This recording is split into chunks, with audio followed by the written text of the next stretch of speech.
வணக்கம். இலங்கை செய்திகளுடன் நான் ரோஷன். விரிவான செய்திகளுக்கு முன் தலைப்புச் செய்திகள். நாட்டின் பல பகுதிகளிலும் தொடர்ச்சியாக இடம்பெறும் அசம்பாவிதங்களை தடுப்பதில் அரசாங்கம் தோல்வியடைந்துள்ளது என்று சஜித் பிரேமதாச சுட்டிக்காட்டு. நாட்டில் அதிக குற்றங்கள் நடைபெறும் 52 போலீஸ் பிரிவுகள் அடையாளம் காணப்பட்டுள்ளதாக பொதுமக்கள் பாதுகாப்பு அமைச்சர் ஆனந்த விஜயபால கருத்து. உயிர் தியாகம் செய்த ராணுவ வீரர்களை நினைவுகூரும் நிகழ்வுகளில் அரசாங்கம் மாறுபட்ட அணுகுமுறைகளை கொண்டு இடையூறு விளைவிப்பதாக நாமல் ராஜபக்ச குற்றச்சாட்டு. யுத்த குற்றச்சாட்டுகளை உண்மையாக ஒப்புக்கொள்கின்ற வகையில் கருத்துக்களை வெளியிடுவது நாட்டை காட்டிக் கொடுப்பதற்கு சமமானது என்று சரத் வீரசேகர பிசனம். தொடர்வது விரிவான செய்திகள். ஒரு நாட்டின் குடிமக்கள் பாதுகாப்பாகவும் சுதந்திரமாகவும் வாழும் உரிமையை உறுதி செய்வது எந்த ஒரு அரசாங்கத்தினதும் அடிப்படை செயல்பாடாகும். குறிப்பாக சட்டத்தின் ஆட்சி நிலைநிறுத்தப்பட வேண்டும் என்பதே அரசாங்கத்தின் பிரதான பொறுப்பாகும். ஆனால் தற்போது நாட்டின் பல பகுதிகளில் தொடர்ச்சியாக இடம்பெற்று வரும் துப்பாக்கி சூடுகள் மற்றும் கொலை சம்பவங்கள் மற்றும் அச்சுறுத்தல்களை தடுப்பதில் தற்போதைய அரசாங்கம் முற்றிலும் தோல்வியடைந்துள்ளது. கடந்த 8 மாதங்களில் மட்டும் 79 துப்பாக்கி சூடுகள் பதிவாகியுள்ளதுடன் 52 மரணங்களும் பதிவாகியுள்ளது. இத்தகைய அச்சுறுத்தல்களுக்கு பிற்பட்டும் அரசாங்கம் இதுவரை எந்தவித நடவடிக்கைகள் குறித்து பாராளுமன்றத்திற்கும் பொதுமக்களுக்கும் தெளிவான விளக்கங்கள் வழங்கப்பட வேண்டும் என்றதே அரசாங்கத்தின் பொறுப்பு. இந்த முக்கியமான விடயத்தை முன்வைத்து நானும் ஏனைய உறுப்பினர்களும் பலமுறை பாராளுமன்றத்தில் கேள்விகளை எழுப்பியிருந்தாலும் இதுவரை திருப்திகரமான பதில்கள் வழங்கப்படவில்லை. எனவே அரசாங்கம் தனது பொறுப்பினை ஏற்று இதற்கான சரியான விளக்கத்தையும் தீர்வுகளையும் வழங்க வேண்டும் என்று எதிர்க்கட்சித் தலைவர் வலியுறுத்தியிருந்தார். பொதுமக்கள் பாதுகாப்பு மற்றும் பாராளுமன்ற விவகாரங்கள் அமைச்சர் ஆனந்த விஜயபால நாட்டில் அதிக குற்றங்கள் நடைபெறும் 52 போலீஸ் பிரிவுகள் அடையாளம் காணப்பட்டுள்ளதாக இன்று பாராளுமன்றத்தில் தெரிவித்துள்ளார். தற்போதைய நிலவரப்படி சுமார் 3000 பேர் கைது செய்யப்பட்டுள்ளதாகவும் கடந்த காலங்களில் முகாம்களில் இருந்து சில துப்பாக்கிகள் ஒழுங்கமைக்கப்பட்ட குழுக்களிடம் சென்றதாகவும் அவர் கூறியிருந்தார். இதே நேரம் தற்போது வரை 1200க்கும் மேற்பட்ட துப்பாக்கிகள் மீட்கப்பட்டுள்ளதாகவும் இதனோடு தொடர்புடைய பலர் கைது செய்யப்பட்டுள்ளதாகவும் குறிப்பிடுகின்றார்.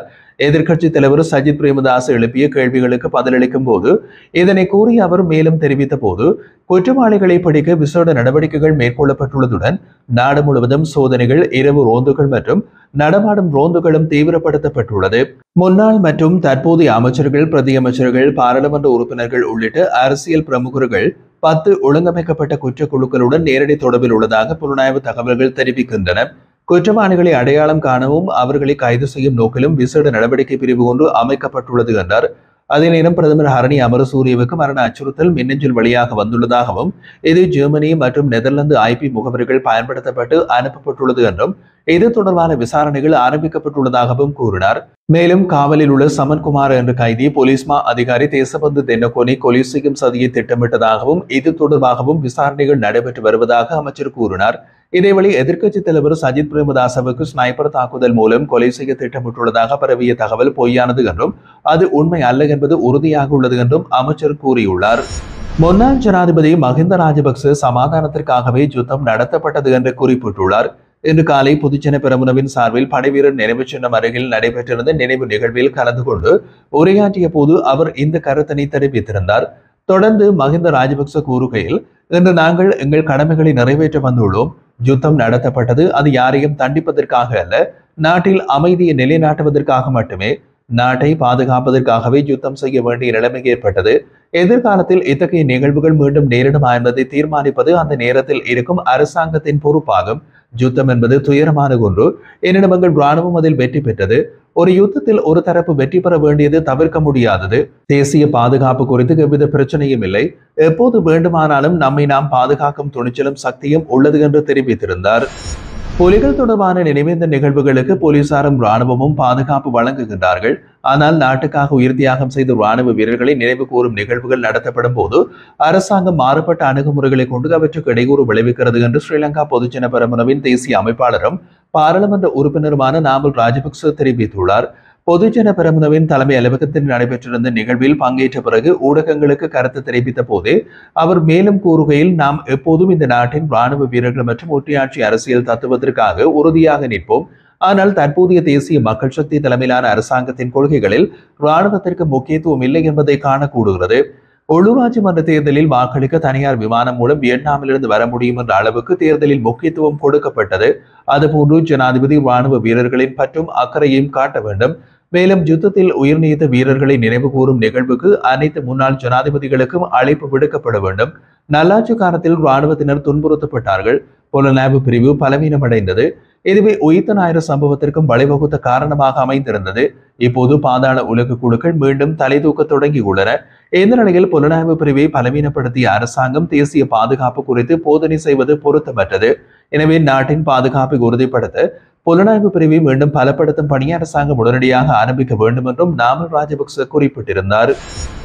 யுத்த குற்றச்சாட்டுகளை உண்மையாக ஒப்புக்கொள்கின்ற வகையில் கருத்துக்கள் வெளியிடுவது நாட்டை காட்டிக் கொடுப்பதற்கு சமமானது என்று ரியல் அட்மிரல் சரத் வீரசேகர தெரிவித்தார். பொதுஜன பெரமுன தலைமையகத்தில் நடைபெற்ற ஊடகவியலாளர் சந்திப்பில் கலந்து கொண்டு இதனை தெரிவித்த அவர் அமைச்சர் பிமல் ரத்நாயக்க வெளிப்படையாகவே புலிகள் அமைப்பு மற்றும் தமிழ் டயஸ்போராவுக்கு அனுகூலமாக செயல்படுகிறார் என்றும் குற்றம் சாட்டினார். இலங்கை உள்நாட்டு போர் முடிவுக்கு வந்து 16 ஆண்டுகள் கடந்துள்ளன. இதற்கு பல்லாயிரக்கணக்கான மக்கள் உயிரிழந்துள்ளார்கள். பெருமளவு சொத்துக்கள் அழிந்துள்ளது. ராணுவ வீரர்களும் பலமாக தியாகம் செய்துள்ளனர். சுமார் 14,000 பேர் படுகாயமடைந்து அங்கவீனமான நிலைக்கு தள்ளப்பட்டுள்ளனர். இது தமிழ் மக்களுக்கு எதிரான போர் அல்ல, நாட்டை பிளவுபடுத்த முயன்றவர்களுக்கு எதிராகவே நடத்தப்பட்ட போராக பார்க்கப்பட வேண்டும் என்று வலியுறுத்தினார். தற்போது தேசிய மக்கள் சக்தி அரசாங்கம் புதிய அரசியலமைப்பை கொண்டு வருவதாக கூறுகிறது. அதில் நாடு சமயமற்ற பெரடல் அமைப்புடன் காணப்பட வேண்டும் என்று குறிப்பிடப்பட்டுள்ளது. இந்த நாடு ஒருமித்து ஐக்கிய நாடாக தொடர்ந்தாலே ராணுவ வீரர்களின் தியாகத்திற்கு மதிப்பு இருக்க முடியும். ஜெனீவாவில் தற்போது இலங்கை மீது வெளிப்புற விசாரணைகள் நடத்தப்படுவதற்கான அடிப்படையுடன் 41(6) தீர்மானம் நிறைவேற்றப்பட்டுள்ளது. இதன் மூலம் யுத்தத்திற்கு பொறுப்பான அரசியல் மற்றும் ராணுவ தலைமைத்துவம் மீது வழக்குகள் தொடரும் வகையில் சாட்சிகள் திரட்டப்பட்டு வருவதாக அவர் எச்சரித்தார். அண்மையில் பட்டலந்த வதனி முகாம்களில் சிங்களவர்கள் துன்புறுத்தப்பட்டதாக கூறிய அமைச்சர் பிமல் ரத்நாயக்க யுத்தத்தின் போது தமிழ் மக்களுக்கு என்ன நடந்திருக்கும் என்று பாராளுமன்றத்தில் சந்தேகம் எழுப்பினார். இது ஜெனீவாவில் யுத்த குற்றச்சாட்டுகளை பலப்படுத்தும் வகையில் செயல்படுவது போலவே உள்ளது எனவும் இலங்கை சிங்கள பௌத்த நாடு இல்லை என்று அவரது முந்தைய கருத்தும் தேச துரோக போக்கை வெளிப்படுத்துகிறது என்றும் ரியல் அட்மிரல் சரத் வீரசேகர கடும் விமர்சனம் செய்துள்ளார்.